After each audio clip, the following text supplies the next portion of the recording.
wa familia ya Mungu, leo tunaadhimisha sherehe ya Kupaa Bwana. Ni sherehe muhimu sana ambayo ni kiungo kati ya matukio haya mawili, kwanza fumbo la Pasaka, lakini pia ujio wa Roho Mtakatifu,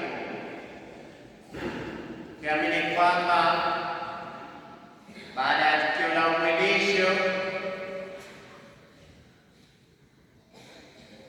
linakuja fumbo la Pasaka, ufufuko wa Yesu. Na basi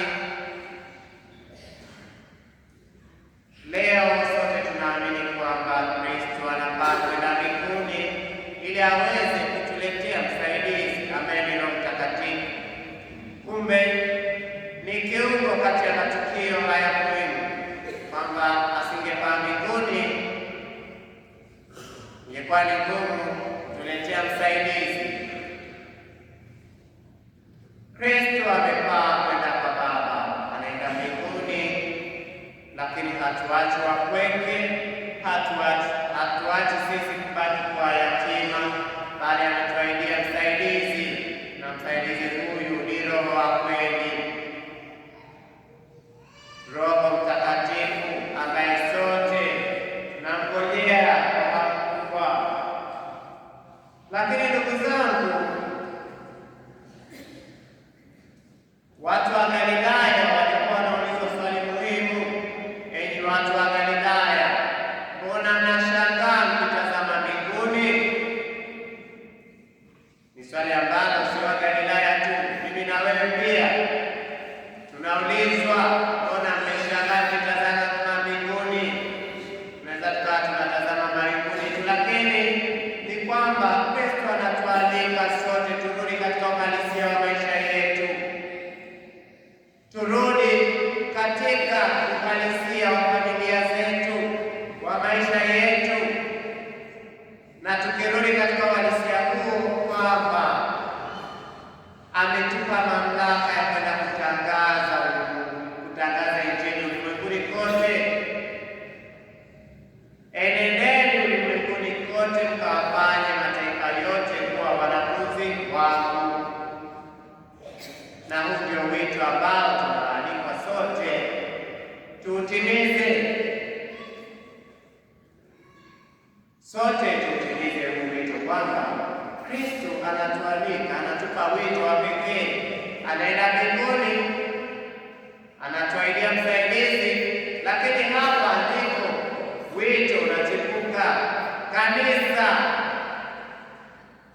linaanzishwa, kwamba wito wetu kama kanisa tulio viungo vya mwili wa Kristo sio kubaki kutazama tu mbinguni, bali ni kurudi katika uhalisia wa maisha, kuitangaza Injili, ni kurudi katika uhalisia wa maisha, kumtangaza Kristo, yale yote ambayo amekuwa akitufundisha, yale yote ambayo alikuwa akituambia, yasibaki katika hali ya nadharia, tuyaweke katika matendo, tuweze kuyaishi katika maisha yetu, katika jamii yetu.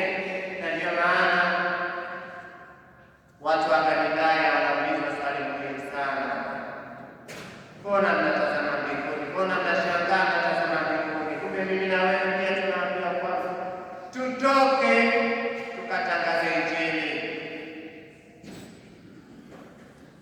na zaidi sana tusiwe na mashaka, kwa sababu hatuko peke yetu. Kristo anapaa mbinguni, kwanza ni kudhihirisha utukufu wake. Anaenda kwa Mungu Baba na anatuambia kwamba amepewa mamlaka mbinguni na duniani, na mamlaka haya yote aliyopewa, anatualika na sisi tushiriki katika kutekeleza kazi yake. Huu ndio wito ambao kama kanisa tunaalika kutekeleza wito huu, na sio mwingine bali ni kutangaza Injili. Anapotuambia kwamba enendeni mkawafanye mataifa yote kuwa wanafunzi wangu, huu ni wito kwamba tutoke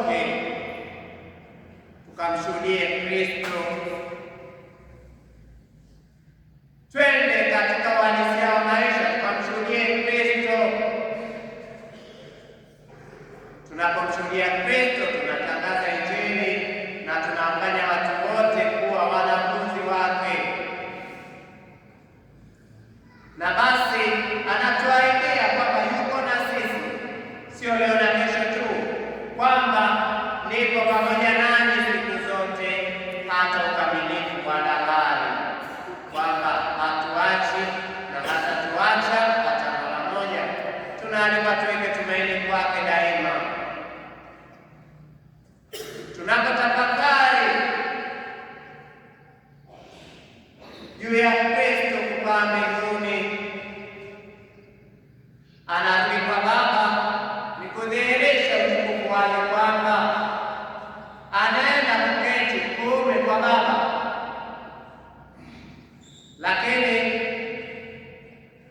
hii yote ni kutusaidia sisi na kutuandalia makao, kwamba na sisi tuweze kwenda mbinguni, tuweze kushiriki na tuweze kumfikia, na sisi siku moja tuende mbinguni. Kumbe anatuambia kwamba maisha yetu hapa duniani ni ya mpito. Hapa duniani tunaishi kwa muda, lakini makao yetu ni mbinguni, na yeye ameenda aweze kutuandalia makao. Ameenda ili basi tunapoenda tushiriki uzima huu wa milele. Lakini kwenda kwake haimaanishi kwamba ametuacha wakiwa, na ndio maana ametuahidia Roho Mtakatifu. Ndio maana huyu Roho Mtakatifu ambaye ametuahidia ni Roho wa kweli, kwa kuwa yeye anatufundisha iliyo kweli, anatufunulia utukufu wa Mungu Baba, anadhihirisha yale yote ambayo Kristo amekuwa akituambia, na tunapoungana naye tunamshuhudia Kristo kwa watu wote.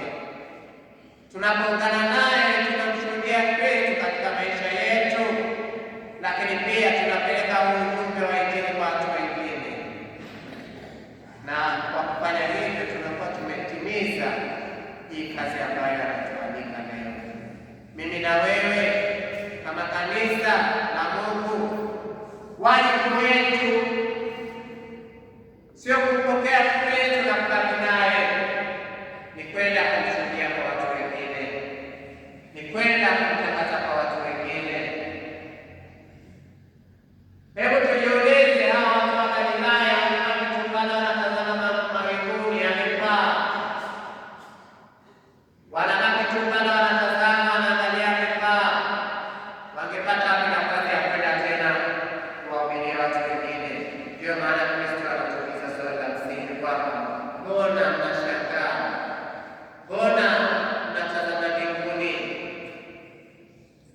Kumbe anatualika tuwe na tumaini, na hili tumaini tunapokea tutoke tuende tukawape wengine tumaini, tukawape wengine neema hizi, tukawape wengine ujumbe huu, tukawafanya wengine waweze kuwa wanafunzi wa Kristo ambaye ndiye kichwa cha kanisa. Sisi ni viungo vyake. Kumbe tunapotangaza Injili ya Kristo tunawaleta wote kwa Kristo ambaye ndiye muhimili wa kanisa.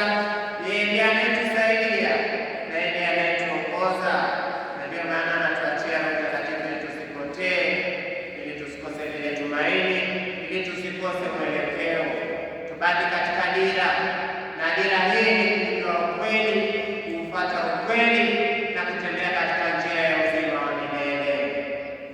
Na ndio maana katika somo la pili waraka wa Mtume Paulo kwa Efeso anasisitiza juu ya hili kwamba tuweze kutambua utajiri tulionao tunaposhuhudia utukufu wa Kristo.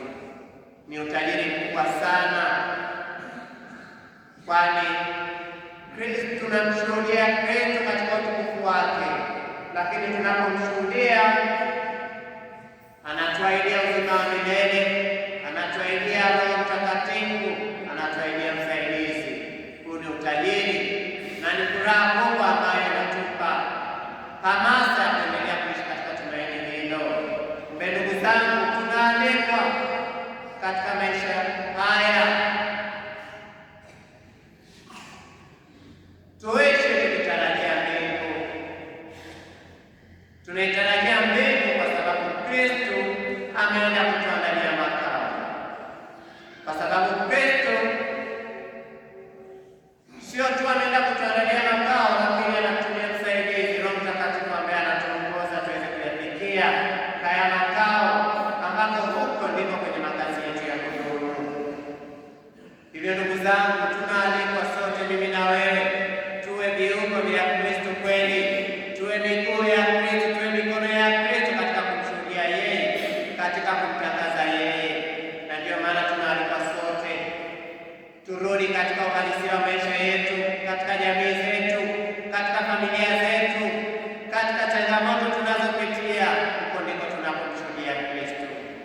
Huko ndiko tunapomtangaza Kristo, na huko ndiko tunatekeleza wito wa kwamba enendeni ulimwenguni kote mkatangaze Injili, enendeni ulimwenguni kote mkawafanya watu wote kuwa wanafunzi wangu. Pasipo kuweka jitihada na juhudi za kwenda kutangaza Injili katika mazingira yetu, hatuwezi tukaufuata wito huu kiaminifu. Na Kristo anaposema hivyo, hasemi kwamba hii ni kazi ya watu wachache, bali ni wote, mimi na wewe. Kila mmoja kwa nafasi yake ni mjumbe wa Kristo, kila mmoja kwa nafasi yake ni kiungo cha Kristo. Daima tambua nafasi yako, tambua thamani yako, kwamba Kristo anakupenda, lakini zaidi sana upendo wa Kristo tuushirikishe kwa wengine, tuweze kushuhudia kwa wengine, ili wengine pia waweze kupata neema hizi. Tuendelee kuomba neema ya Mungu daima katika maisha yetu, ili aweze kutuongoza, tuweze kumpokea mema Roho Mtakatifu, ambaye yeye ndiye anayekuja kutuongoza, ambaye yeye ndiye anayetualika na kutufundisha njia iliyo sahihi, na zaidi sana anatuelekeza ili tuweze kufikia uzima wa milele. Tumsifu Yesu Kristo. Tusimame.